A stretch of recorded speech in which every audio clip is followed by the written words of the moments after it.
Are you ready to rant? The immigrant lifed me. We are happy to be here. Ewo, the number of people's bum have claimed. Almost everybody has a master's. Did you not hire me because I'm black? I was only black person. I jumped and started shouting, Jesus! This is the Nigerian Abroad podcast. Let's get into it. Hi, Ijay. Hello. We're going to do, this is season 2. Because Because we've been here for a while. So, yeah. How are you?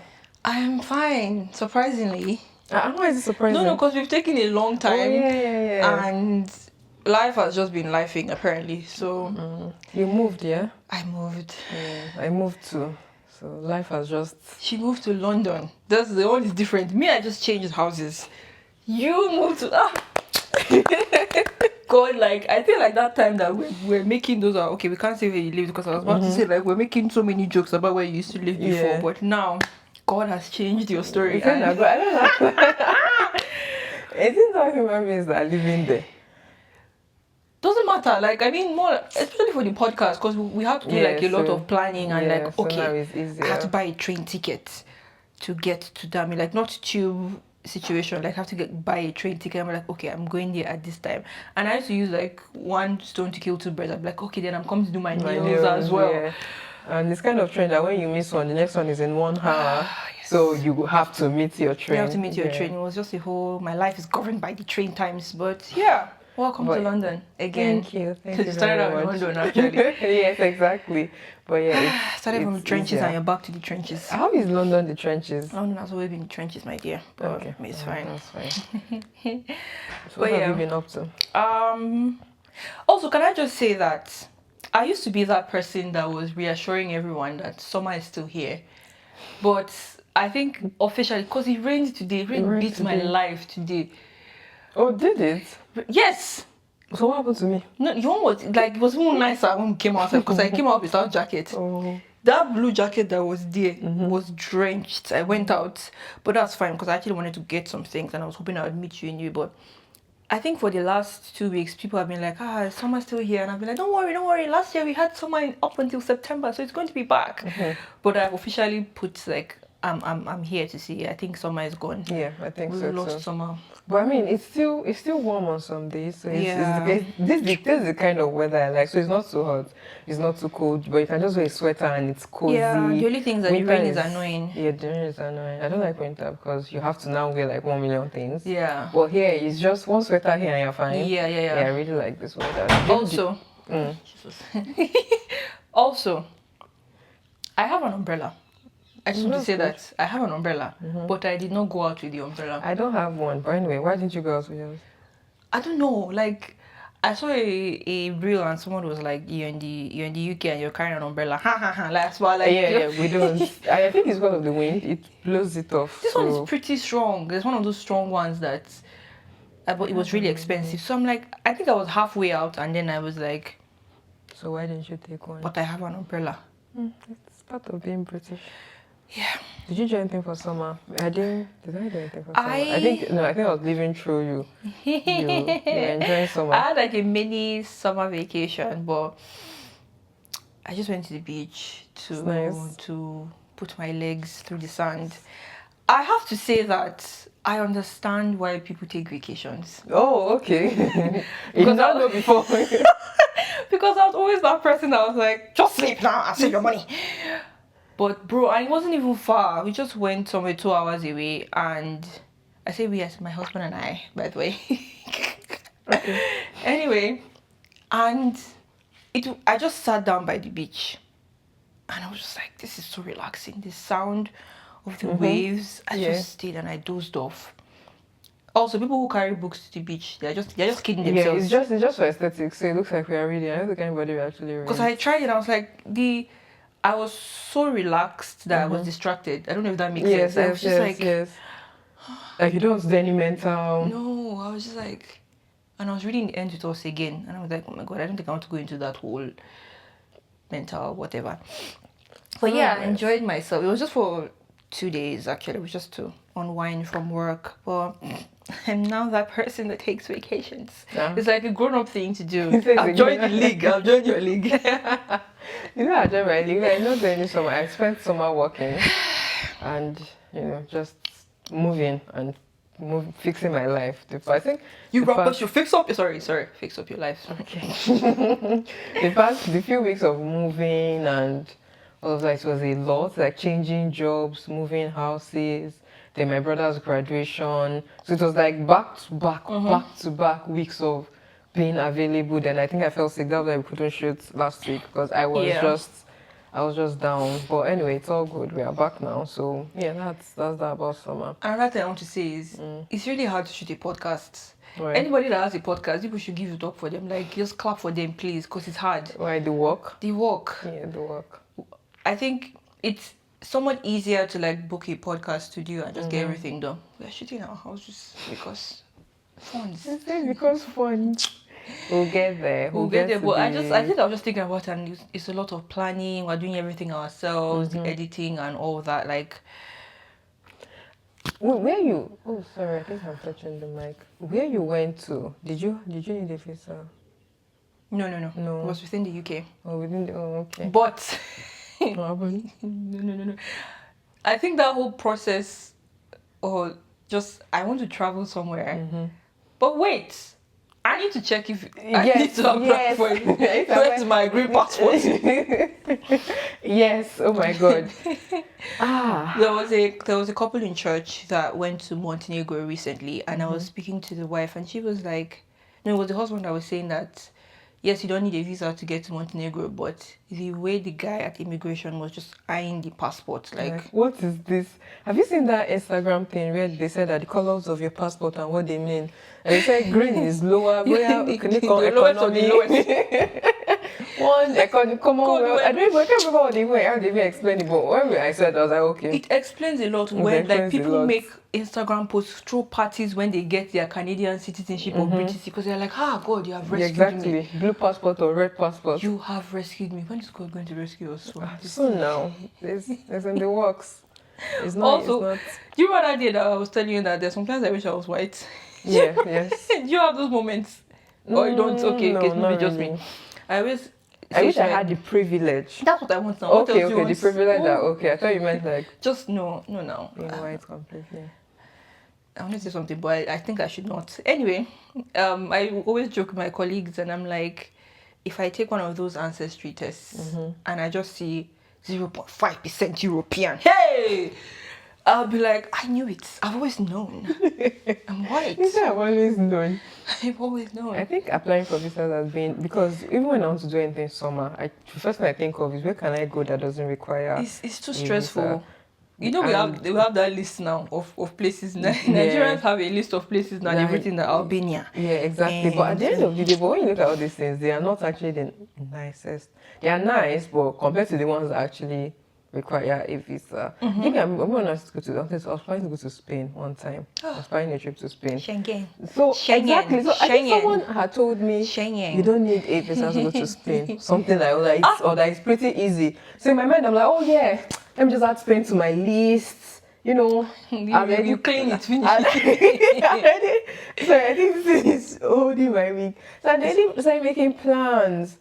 And I asked somebody that I was like, please, when you went to Spain, did you need a visa? She said yes.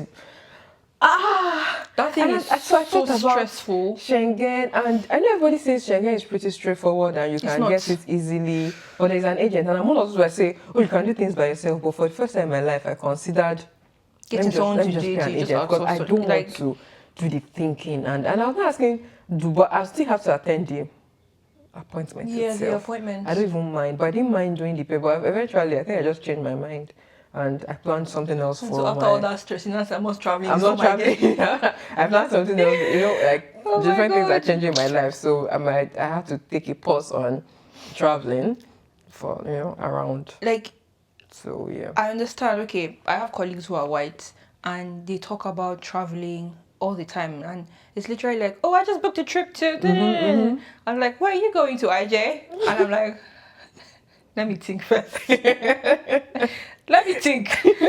And I'm like, You can't even give an exact answer. Europe, do I have energy for Schengen? Do I have energy for Schengen? I'm like, no.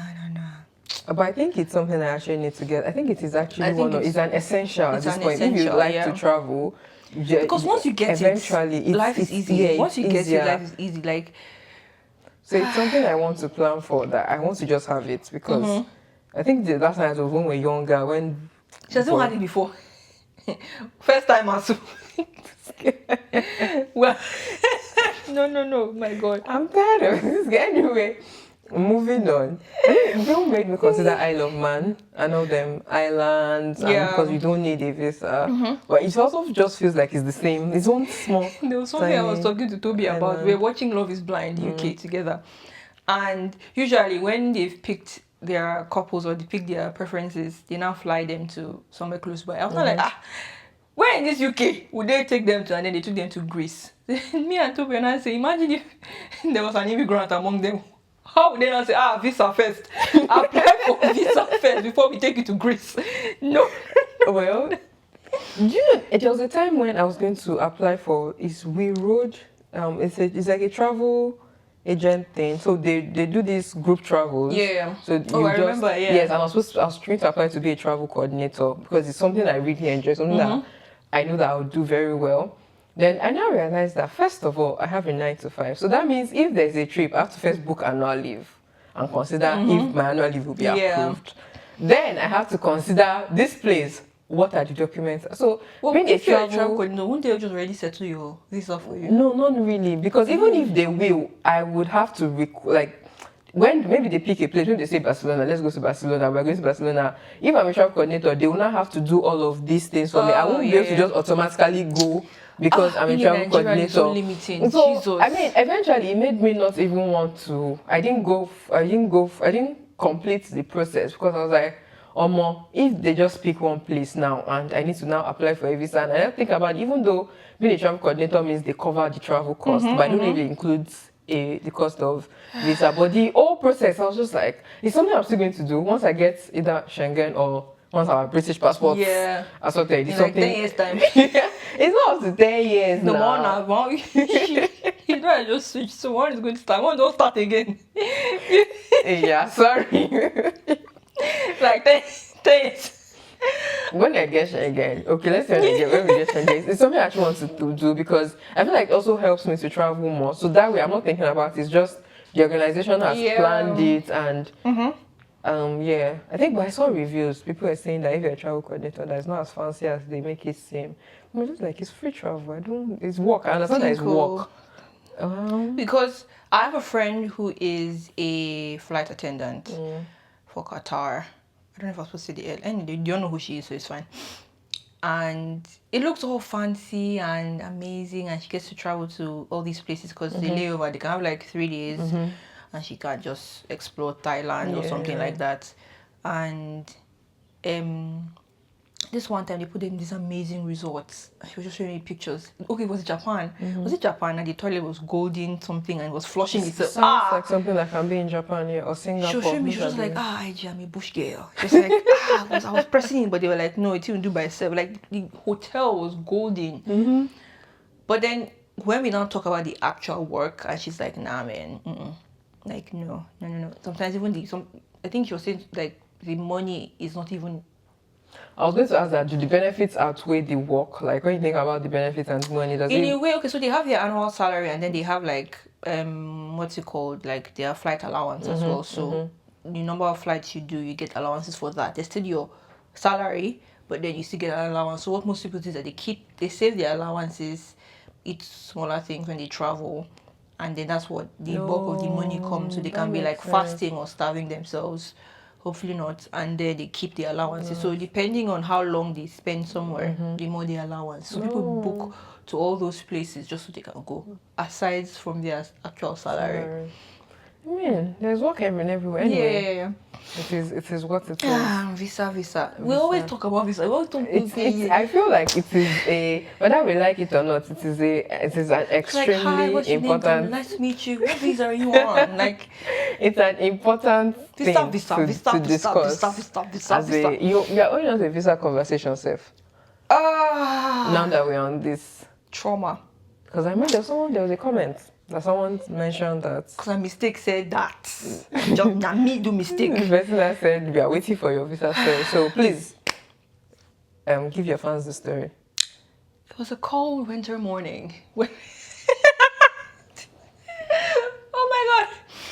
Okay. The first thing I would say is the mistake I made was not me.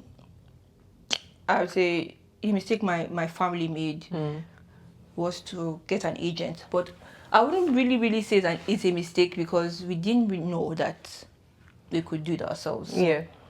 So, and how we didn't know was I was supposed to go to Canada after multiple tries of trying to get into a vocational training course. I got one in Canada. The previous ones I got were Israel and Australia. So Australia offered me a 2-year course, but they were like, the school does not sponsor me as a student. I can only get a visitor's visa that would be 6 months to 1 year at most. And I was like, that doesn't make sense. Yeah. If I'm doing a 2-year course, I will not come for like a year and I'll go back. Israel as well, similar story. So I was just like, I don't know. So I applied to Canada and got the admission, and then they were like, we're sponsoring me as well, so let's just go ahead with it. So this guy messed up the visa, basically. I don't know how he messed anyway. Probably kind of some things we needed to fill out and he didn't, and it came back as a rejection. But he didn't tell us. He didn't say anything. He just kept going. We just waited. God, put in prayer. God, is he come out positive? Yeah. And then a month after the decision, because the decision came, we applied in March-ish. I got the acceptance in February. We applied in March. Decision came out in June. He didn't say anything. July, he sent an email saying I got accepted into a university in the UK. And he said, oh, by the way, Canada didn't work out. Just on a side. Yeah, just he said, I didn't want to say because I was like, this is the first time I've gotten a failure. I needed to prove to myself that I could do it. I've never gotten a failure And before. people not paying him. That guy, that was in the email, was like, I never failed before, so I had to try again. So he went and applied to a uni for myself and my mom's friend. And he applied for a master's degree in choreography. And I always explain this to people that people are like, it's just dance. I'm like, it's not just dance. A vocational training course is different from a master's degree. So a vocational training is like apprenticeship, like you get to learn and work. Yeah, you get to learn and work. So Okay. basically, I was going to be, what I wanted to do was to train. I just wanted to get better in dance. And that needed actual work, actual hours and hours of training. Okay, and that's what I got into in Canada. Okay. So it was going to be literally 9 to 6, Monday to Friday training. There's no how I'll not become a professional dancer by now if I was not doing that for 3 years. So that's what I wanted. And he was like, oh, this is a master's degree in choreography research. And it is in that, don't worry, I'm giving Dami the story. I don't want to promise for you and say, he promised us another story, you know. But it was something. I eventually picked up, but I think I've spent the first semester just dreading the fact that I was supposed to be training, and then I was here. Anyway, so he got it and he was like, oh, you got a master's degree. Look, you got a master's degree. I got you a master's. It's the same thing now. And at this point, because I'd had so many trial and errors, my mom was like, Ijeme, let's just do this. Like, we'll see what comes out of it. And I was like, fine, I'm going to try it. And the guy was being hella shady with it. He did not share anything about the school apart from the name of the university. So I can be very obsessive with things like that. I'm like, I need to know where I'm going to. I need to know what it looks like at least. Which I don't think is a bad thing. Yeah. So I got the name of the university and I searched. I looked. I was like, okay, this is what it looks like. Blah blah blah. I was like, if I'd gotten admission, I should be getting emails from the school by now. I should be getting something, correspondence, but nothing. I didn't get anything from the school. And then I searched through their website and I found out that there was this. They have international ambassadors for every country that helps with visa application, that helps with admission, new students and everything. So I saw her and I reached out to her. And then she was like, what's your name? Why are you coming to study? We just had the whole normal exchange and I told her. And she was like, yes, you're already registered. I even have your number and email address here. Then I'm like, That's not mine. And she's like, yeah, it's here. I was like, what? So, she showed me the number. Apparently, that was the agent's number. He did the same thing for my mom's friend's daughter as well. But she was fine. She was like, let him just handle it. Me, I'm like, no. They're already taking one dream away from mine. Let me see what's happening right now. And then I called. I was like, no, that's not my number. It's just the agent's number. She now said, no, it has to be your number and your email address. So she switched it up. She changed it. And then, before that, I was looking at accommodation because I was trying to imagine myself living abroad. So I was now looking at school accommodation. And before you look at the accommodation, you have to register on their email. So I just registered for one of them. And that one was saying around how much was it? Was it 78k a year or something like that? But it was just, wait now, chill, my months. I was not going to do it. I just wanted to see what it looked like. Okay. So I registered on the school's accommodation newsletter. So he got the notification, the agent. He now called my parents. Funny thing, I registered from my dad. So my dad was like, okay, I know what you just want to see the accommodation. He now called my parents. Do you know what this girl did? She has gone to pay for accommodation. 7k pounds. Why? First of all, how will you pay for 7? Okay. Yeah, most time because I'm even annoyed. They're like, you know, she has already gone to go and pay for it. No, I like my father. My father was like, I'll be here with her. Which thing? Where is she getting money from? As in to go and pay 7k. He said, no, I've gotten the email notification. She has paid for this thing. And I'm like, guy, calm down. I just wanted to see it. I showed my mom. I said, see, I wanted to see. I'm not even saying I want to live on campus. I just want to see what the school like. You know, I'm very curious. She was like, okay. My mother now says, okay, this guy is shady. I'm like, oh! Since when you been saying? So I've been saying these things since. So after that, that's when I now got in contact with the agent. And she was like, no, it's supposed to be your number and your email. Then she changed it.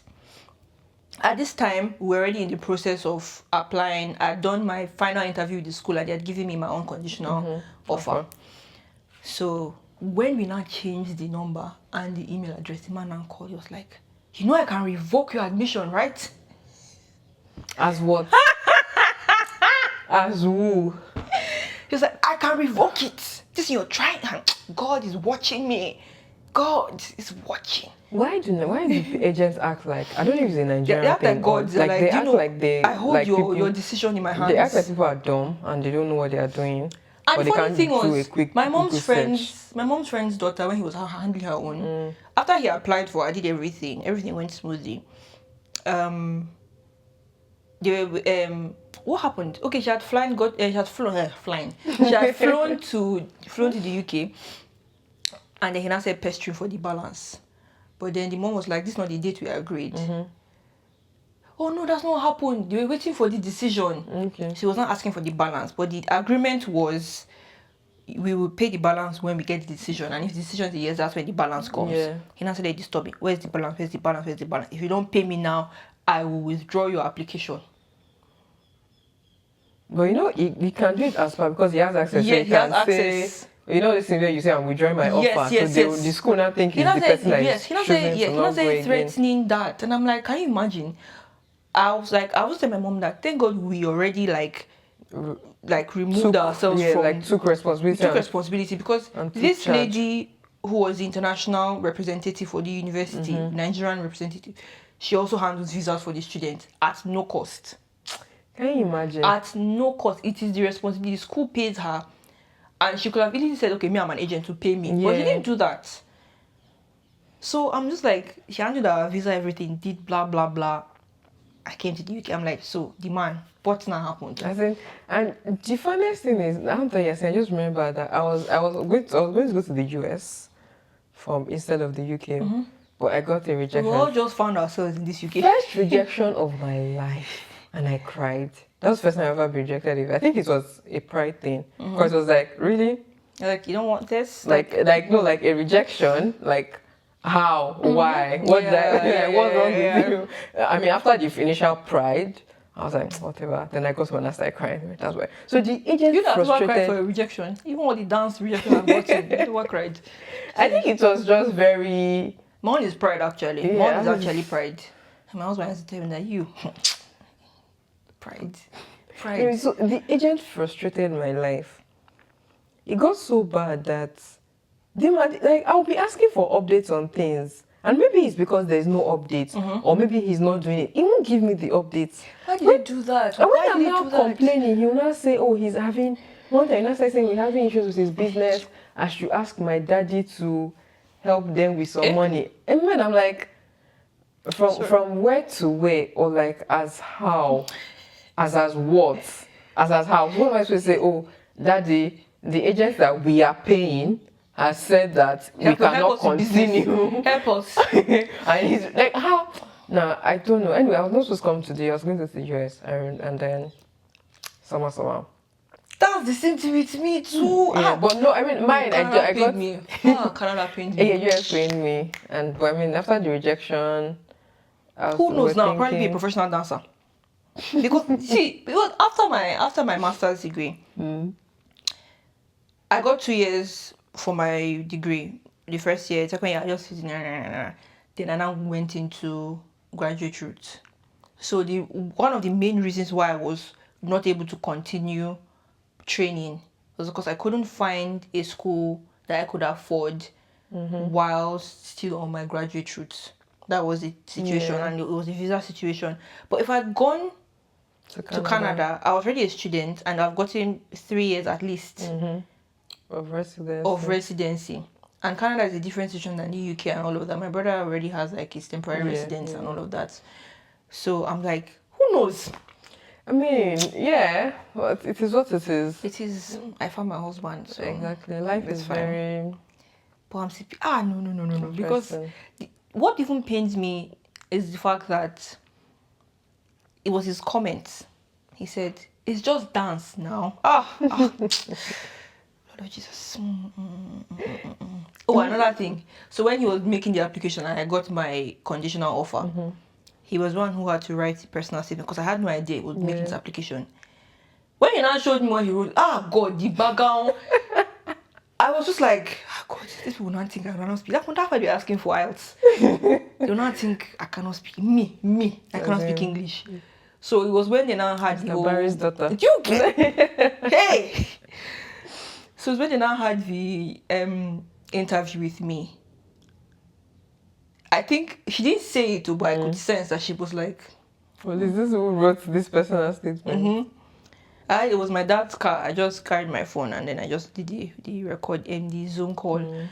So yeah, it was after that, I said, okay, unconditional offer. At least I still did something for myself. Anyway, that's my visa story. This thing of agent saying, is it not just when I wanted dietetics, like when I was going to go to the US, because because after NYSC, I was supposed to go for my 1 year dietetics, like the clinical. As if I know what it is. So after nutrition, we're supposed to, how doctors, I'm not trying to compare. Residency or something. Yeah, something like that. So exactly. Okay, so we're supposed to do a 1 year internship in the hospital. That's what will make us dietitians. Oh, okay. Yeah, that's why I'm not dietitian yet or now. Anyway, so after NYC, COVID. So even if I'm going to travel, I want dietetics. Yes. Right, because I want to go so that I can have my clinical experience there. I want something that has the clinical experience. Agented. But I think he was saying something like, is it not STEM? Is it not science? Is it not? He didn't say nutrition. He said it's not STEM. Yours is one bad. And small was at least one field. It's not dance. Is it not STEM? And I'm trying to explain.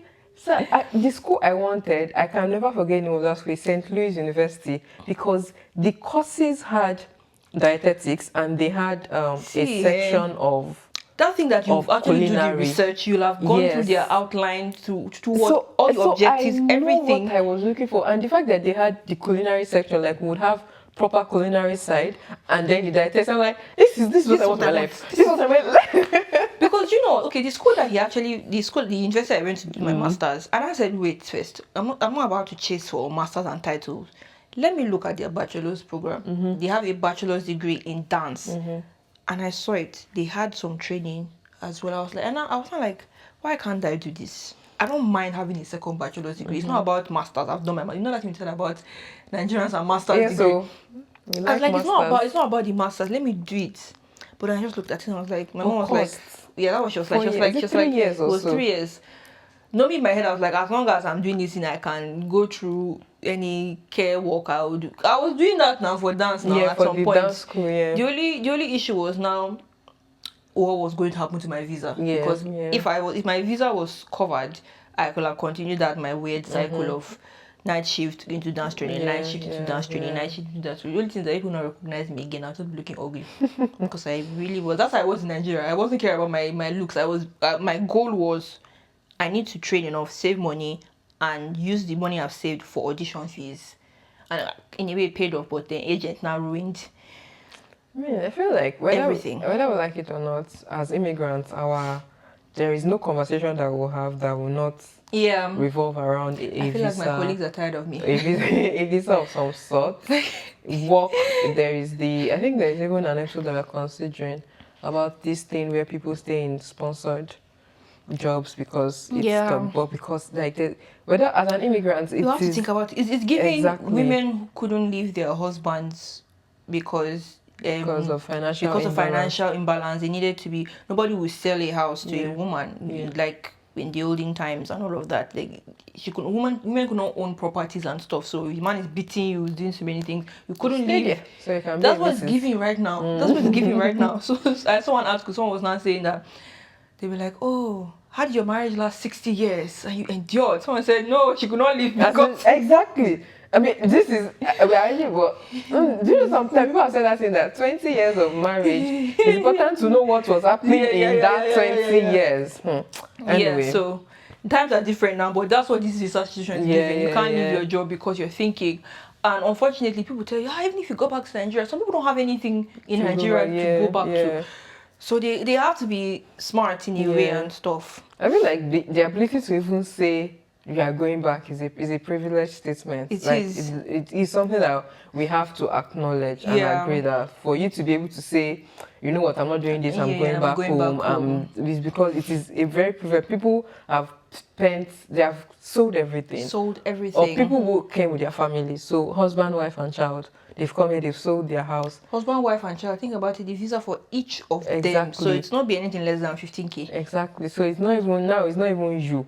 You know, as a single person. But when at the end of the day, everybody, people have the things for the things that they want. Anyway, thank you for telling us your story. Yeah. I don't know if this counts as a therapy session, but I feel lighter. I feel You're welcome. Virtue has left me. Is that right? Oh my god.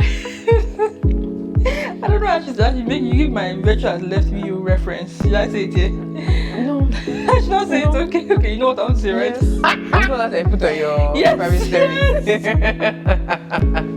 I'll say it one day, don't worry. You can say it in the dating in the UK. Okay. I'll say it. Alright guys, thank you so much. We are back stronger than ever.